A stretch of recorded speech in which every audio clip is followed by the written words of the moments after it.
और अब आपको बताते चलें कि कराची की मवेशी मंडी में 65,000 जानवर पहुंच गए। शहरी कुर्बानी की तलाश में मंडी के चक्कर लगाने लगे। इब्तदाई मरहले में भाव ताव जारी है। इस हवाले से खुर्रम गुलजार की रिपोर्ट।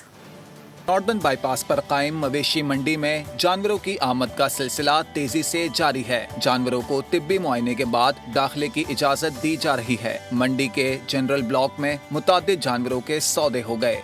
मंडी की जो लाइट्स हैं शाम होते ही फाल हो जाती हैं और उसके बाद सिक्योरिटी का इंतज़ाम भी बहुत अच्छा है। और मंडी से बाहर मेमार गुलशन मेमार तक जो है तकरीबन पुलिस की पिकटें भी हमने लगवा दी हैं। वहाँ पे भी 24 घंटे सिक्योरिटी मौजूद होती है। इंतजामिया के मुताबिक मवेशी मंडी के लिए पानी की फराहमी के खुसूसी इंतजामात किए गए हैं। 1 लाख गैलन स्टोरेज का इंतजाम है।